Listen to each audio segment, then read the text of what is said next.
Hujan mengguyur kota Bandung akhir-akhir ini. Dan itu menjadi alasan utama kenapa aku malas untuk membawa motor ke kampus. Tapi ternyata naik angkutan kota lebih menyenangkan dibanding naik motor. Aku bisa melihat gadis-gadis cantik pulang sekolah atau pulang kuliah. Dan itu yang membuatku lebih senang naik angkot. Ternyata benar, pucuk dicinta pulang pun tiba. Sore itu adalah sore yang diguyur hujan dan rintik. Aku yang berdiri di bawah pohon di depan sebuah restoran junk food di kawasan Simpang Dago terpana melihat kecantikan seorang perempuan. Sungguh hujan yang membawa berkah bagiku. Perempuan yang aku lihat itu berambut panjang sepunggung, menggunakan baju terusan berwarna hitam dengan sandal teplek dan payung hitam merenda di tangan kanannya. Dia berdiri di seberangku. Ketika aku memandangnya dengan jelas, aku melihat parasnya yang bisa dibilang sangat manis. Dengan bibir pecah manggis, membuat perempuan itu sangat manis di mataku. Dan tanpa disadari, dia melihat ke arahku sambil tersenyum simpul. Dan aku pun mendadak kikuk. Aku memalingkan wajahku ke arah jalan. Dan ketika aku sedang tidak memperhatikannya, aku terkejut.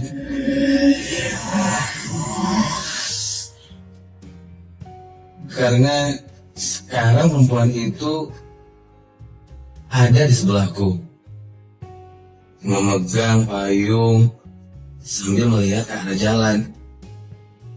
Otakku kemudian bertanya, kapan dia nyebrangnya ya?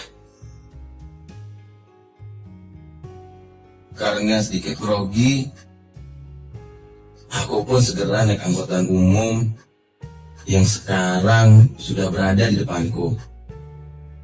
Dan ternyata perempuan itu pun naik angkutan yang sama denganku.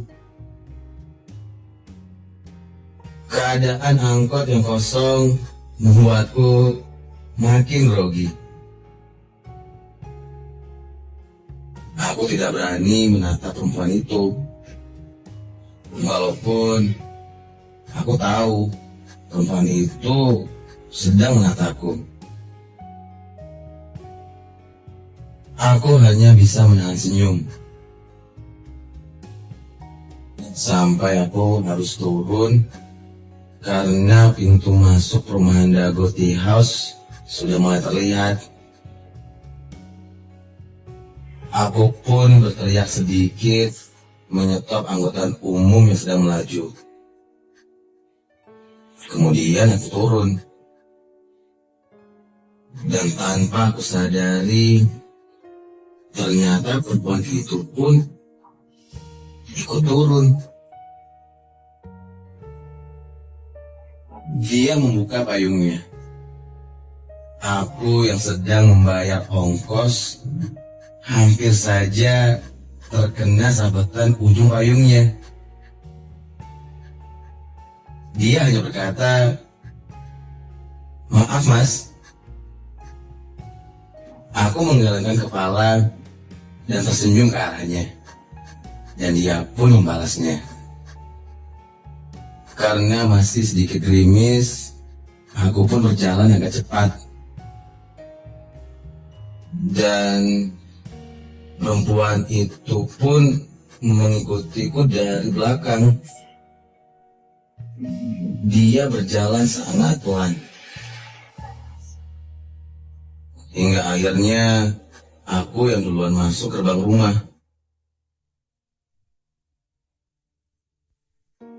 Aku segera membukakan pintu dan masuk. Tapi karena aku masih penasaran dengan perempuan itu, aku pun mengintip lewat jendela ruang tamu.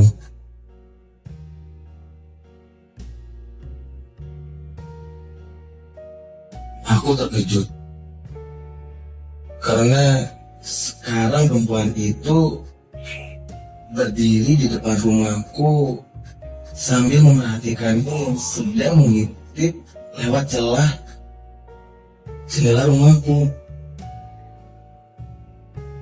Aku segera membukakan pintu dan keluar. Ada apa ya, Mbak? Mbak rumahnya dekat sini ya? Tapi perempuan itu tidak menjawab, hanya tersenyum, kemudian pergi.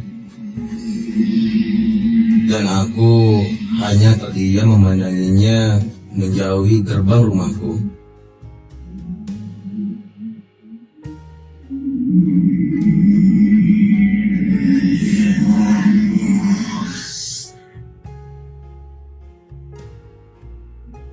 Keesokan harinya, aku pulang agak sedikit larut dari kampus. Sekitar pukul 11 malam lebih. Dan ketika aku berdiri menunggu angkot di Simpang Dago itu, ternyata perempuan itu ada lagi. Dan masih sama, dia memandangiku sambil tersenyum.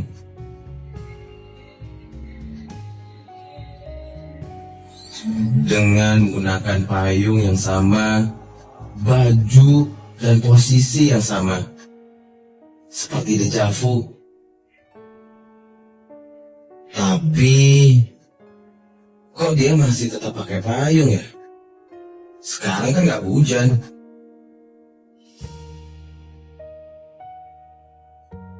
Dan kenapa bajunya masih sama seperti kemarin? Dan kali ini dia masih mengikutiku sampai depan rumah.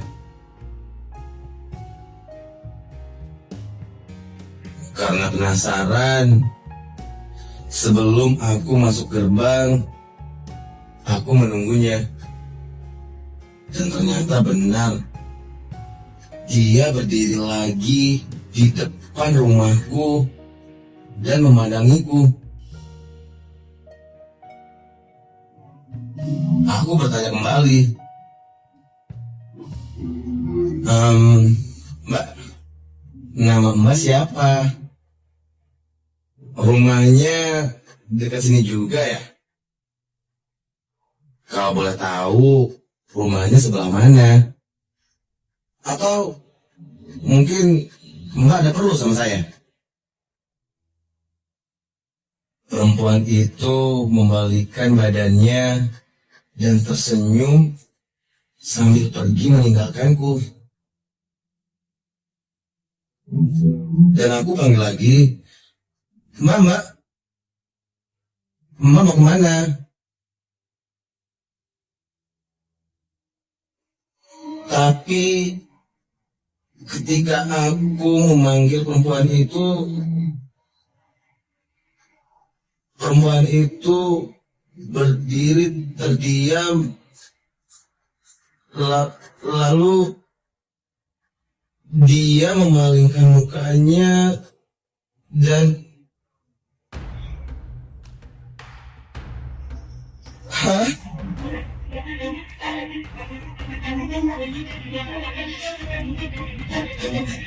dia bukan hanya memalingkan mukanya, tapi dia sekarang memutar kepalanya 180 derajat dan melihat ke arahku sambil tersenyum menyeringai.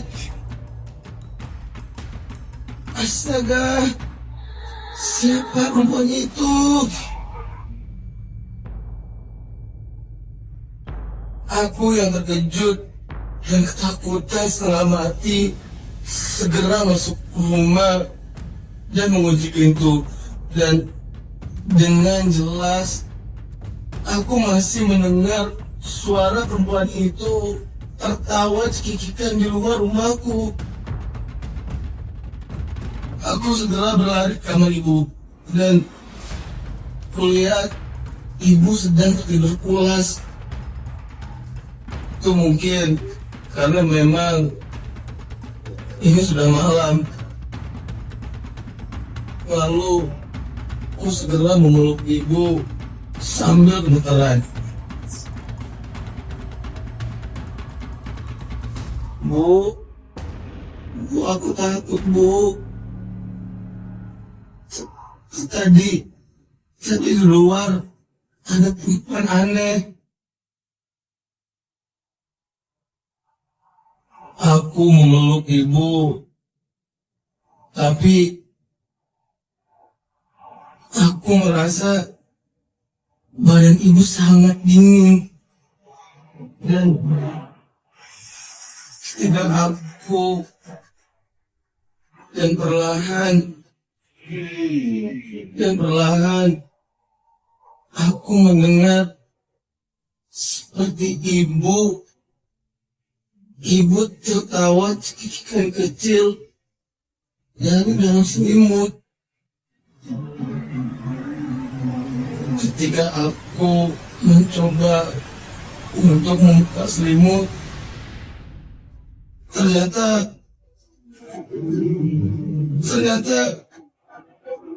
ini bukan ibu. Ini adalah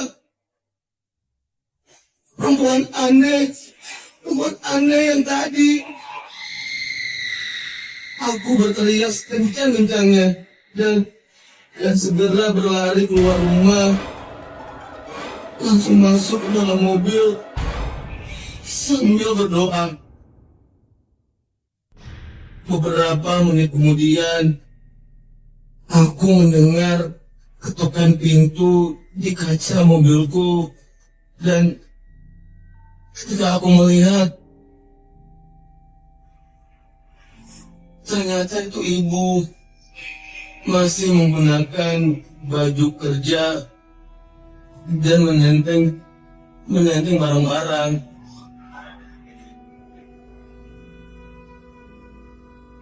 Nak, kamu kenapa, Nak?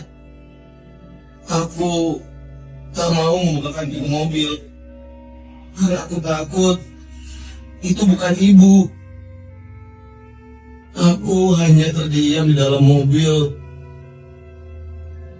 dan tiba-tiba saja ibu masuk dari pintu satunya lagi dan langsung memelukku. Kamu kenapa, Nak? Istighfar, Nak. Ibu mencoba menenangkanku. Dengan gemetar, aku pun mulai bercerita. Ibu membawaku masuk ke dalam rumah. Ibu menjelaskan kalau dia baru pulang dari kantor karena ada meeting dadakan.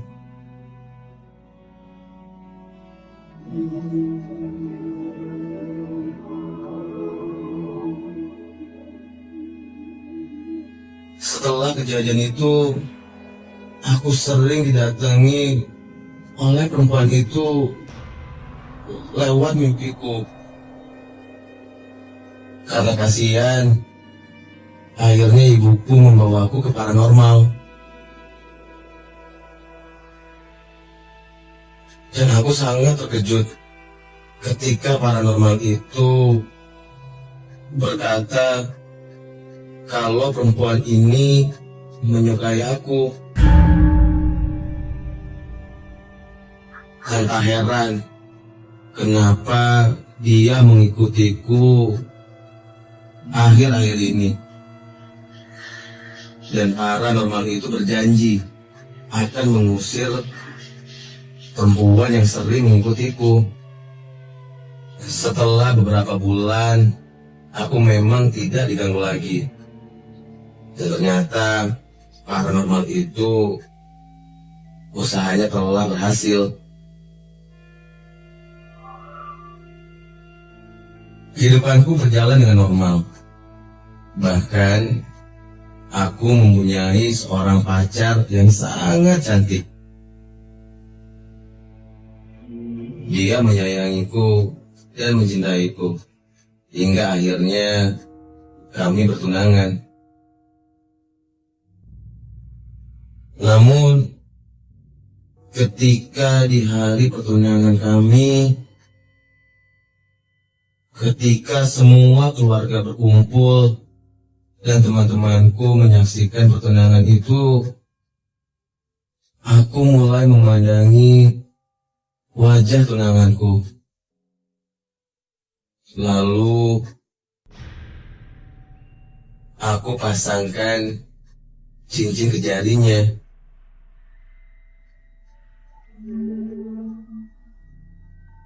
Tapi tiba-tiba saja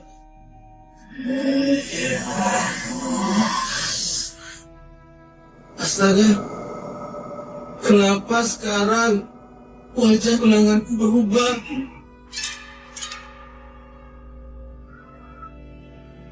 Dan wajah tunanganku itu berubah menjadi hantu wanita berpayung hitam yang sering menggangguku tadi. Dan aku berteriak sekencang-kencangnya sampai akhirnya